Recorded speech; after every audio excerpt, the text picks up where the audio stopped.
नमोस्तु आचार्य श्री। अपेक्षा वैद कारंजा लाड महाराष्ट्र से अपनी शंका रख रही हैं। अरिहंत भगवान किन्हें कहते हैं? अरिहंत भगवान, देखिए, जिन्होंने सामान्य से चार कर्मों को नष्ट किया है, ऐसे मुनिराज जो अपनी साधना के माध्यम से ज्ञानावर्णी, दर्शनावर्णी, मोहिनी और अंतराय, इन चार कर्मों को नष्ट किया है, वो अरिहंत भगवान कहलाते हैं। अर्थात जिनके आत्मा में उत्कृष्ट ज्ञान, संपूर्ण ज्ञान, जिसे अपन केवल ज्ञान भी कहते हैं, वो ज्ञान प्रकट हुआ है, वो अरिहंत भगवान कहलाते हैं। इसे अरहंत भगवान की जो अवस्था है वो शरीर सहित होती है, ठीक है ना। और यदि तीर्थंकर अरहंत भगवान हैं तो उनका समोसरण होता है। सामान्य यदि अरिहंत हैं तो उनकी गंधकुटी आदि होती है। तो ये कई प्रकार के होते हैं। मूक केवली जैसे बोलते हैं, जिन्होंने उपदेश नहीं दिया और मोक्ष को प्राप्त हो गए। उपसर्गकृत केवली होते हैं। जितने भी केवली हैं वो सभी अरिहंत कहलाते हैं। नमो अरिहंताणम में हम उन्हीं अरिहंतों को नमस्कार करते हैं। सामान्य हो और चाहे विशेष हो, सभी उसमें वह मुनि महाराज आ जाते हैं जिन्होंने केवल ज्ञान को प्राप्त किया है। ऐसे अरहंत परमेष्टि का स्वरूप होता है। नमोस्तु आचार्य श्री। डॉक्टर मगन जैन आष्टा मध्य प्रदेश से अपनी शंका रख रहे हैं। आकर्म भूमि जीव किसे कहते हैं?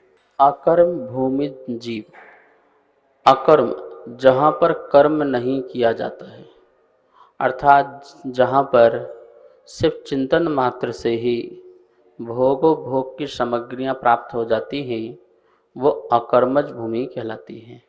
जैसे भोग भूमि है वो अकर्मज है, और जिसमें कर्म किया जाता है, जिसमें मेहनत की जाती है, पुरुषार्थ किया जाता है।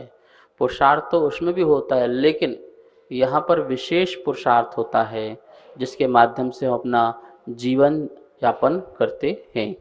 अकर्म भूमि जो हैं वो कल्प वृक्षों के माध्यम से जिनको भोग की सामग्री प्राप्त हो जाती है, तो वहाँ के रहने वाले जो जीव हैं वो भोग भूमि के जीव कहलाते हैं। तो अकर्मज भूमि वही है जिसमें किसी प्रकार का विशेष कर्म नहीं करना पड़ता है। नमोस्तु आचार्य श्री। नीरा जैन अम्बाला छावनी से अपनी शंका रख रही हैं। सिद्ध चक्र विधान के बाद जो सरस्वती पूजन की जाती है, तो उसमें हमें वेस्टर्न या सफेद वस्त्र क्या समर्पित करने चाहिए? कृपया शंका का समाधान करें। जो महापूजाएं होती हैं, जैसे सिद्ध चक्र, महामंडल विधान आदि, और उसके उपरांत देखिए सरस्वती की पूजा होती है। सरस्वती की पूजा का मतलब भगवान की वाणी की पूजा। जो हमने भगवान की वाणी को गर्दनों से सुना है या उसे शास्त्र में लिपिबद्ध किया है, उन शास्त्रों में कवर चढ़ाया जाता है, जैसे कपड़े का वस्त्र वेष्टन किया जाता है। तो सफ़ेद वस्त्र हो या केशरिया वस्त्र हो या लाल वस्त्र हो, किसी प्रकार का जो सुंदर लगे, अच्छा लगे, तो शास्त्र की सुरक्षा के लिए, शास्त्र के संरक्षण के लिए किसी प्रकार से उसमें कोई जीव जंतु आदि ना जाएं, इसके लिए हम शास्त्र का वेष्टन आदि चढ़ाते हैं। तो हमें उस समय सरस्वती की पूजा के बाद अपने अपने घर से, अपने हाथ से बहुत सुंदर बना कर के लाना चाहिए और मंदिर में समर्पित करना चाहिए, और उसमें जिनवाणी रख करके उसको यथा योग विनय पूर्वक नमस्कार आदि भी करना चाहिए। जिस प्रकार अपन मुनिराज के लिए पिछी कमंडल देते हैं, दान करते हैं, आहार दान देते हैं, भगवान के लिए सामग्री हम चढ़ाते हैं, इसी प्रकार से हम शास्त्र की पूजा भी कैसे करें, तो उसका बहुमान रखें, उसका सम्मान रखें, उसको सुरक्षित रखें, उसको ऊंचा रखें, उसको कपड़े में लपेट करके रखें। तो इस प्रकार से वह भी अपन करते हैं, तो उस भावना से भी हमारी कर्म की निजरा होती है और करना चाहिए। नमोस्तु आचार्य श्री।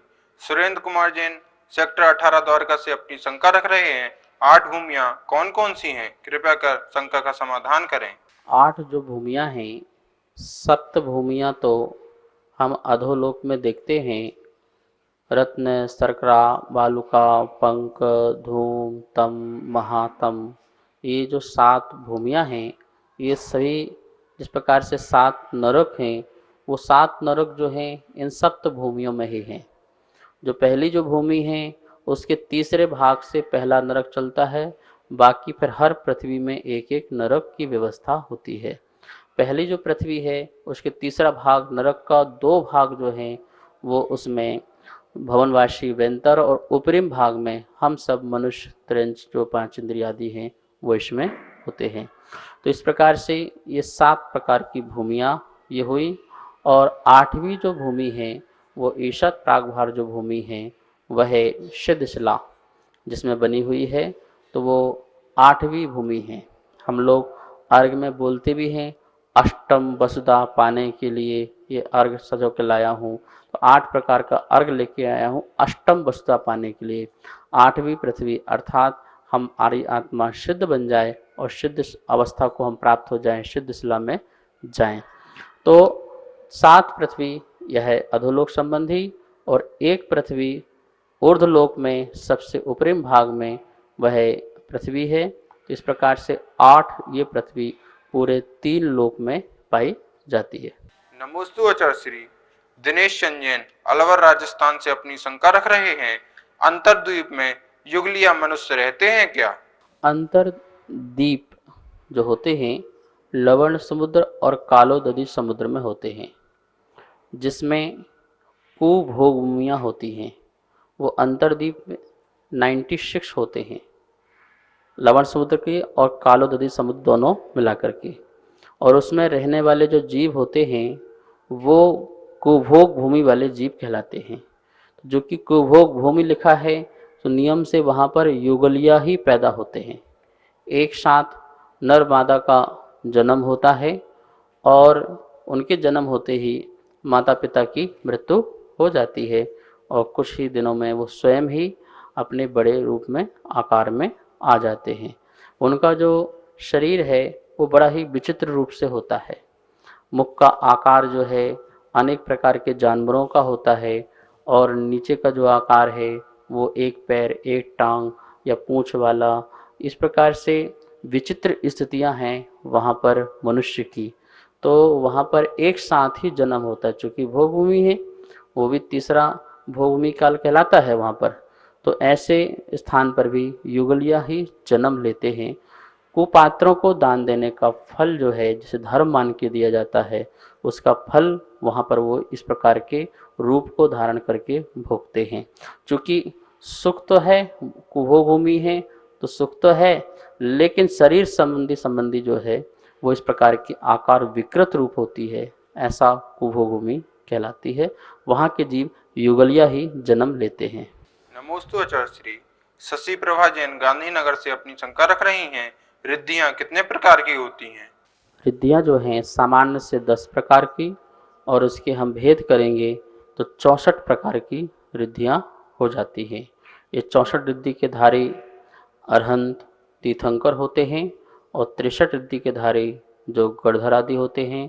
और विशेष जो मुनिराज हैं वो 1 रिद्धि के हो सकते हैं, 2 के भी हो सकते हैं, 10 के भी हो सकते हैं। तो इस प्रकार से जो रिद्धियाँ हैं वो टोटल जो हैं कुल जो हैं 64 प्रकार की होती हैं।